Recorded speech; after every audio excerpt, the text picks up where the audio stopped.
All across America, high school athletic associations are the gatekeepers of guidelines for young athletes. They wield an enormous amount of power and have the ability to strip away championship titles and dismantle high school sports careers for students and coaches. National Factfinder investigator Chris Nakamoto found defying those decisions usually requires a trip to the court and a lawyer on your side. The high of winning under the Friday night lights is a showstopper across America. But playing sports with pride and purpose can be painful if an adult determines a teen strayed away from a fine line of high school athletic rules. In West Virginia, 3 coaches sidelined and sanctioned. And in Alabama, a high school forced to forfeit 5 wins, losing a spot in the playoffs. The common denominator, their high school athletic associations said they broke their rules. Each year, hundreds of young athletes find themselves on the sidelines after high school athletic associations say they ran afoul of the rules. And being benched can mean missing valuable game time in front of recruiters and simply the high school experience. Recently, transfers are one of the biggest issues nationwide. When should students be able to switch schools? Critics say unregulated transfers can mean school shopping for top programs. So the transfer rules that are in place for state associations are there to protect the academic growth of a student. Investigate TV's analysis of state athletic associations' rules show that in most states, the association's executive director is the sole arbiter of which transfers are legitimate.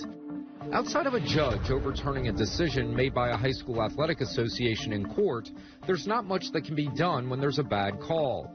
That's because our national investigative team found these state athletic associations wield unfettered power, serving as judge, jury, and investigators for high school sports. In all fairness, this was the best team Newman had ever seen.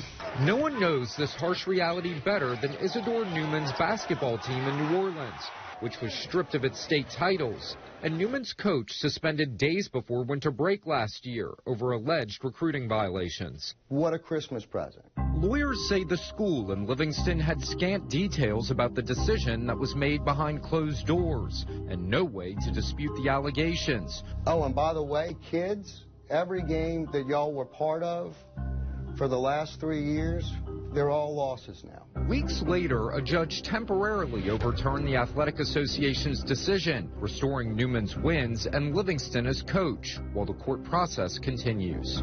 This is what happens when you have no oversight at all. You get constitutional violations. During questioning in court, the director of the Louisiana High School Athletic Association admitted to violating its own policies by not giving Livingston or school leaders an opportunity to respond.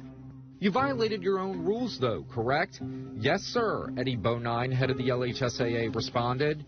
Insane to me that we've gotten this far. Associations around the country are responsible for enforcing guidelines for high school athletics in all 50 states and Washington, D.C. Our review of bylaws nationwide showed that few of the high school athletic associations are public entities. Do you think a private entity has any business regulating public schools or public institutions? I don't think that unchecked they should have that right. The bylaws in at least half the states do not explicitly grant schools, students, or coaches due process before decisions are made.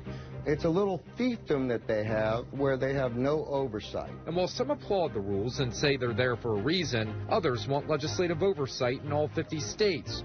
And so what you should be doing is figuring out how they can play versus priding yourself on figuring out how they can't.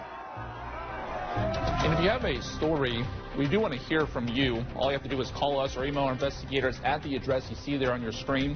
We'll look into any of your issues for the next Factfinder Investigates.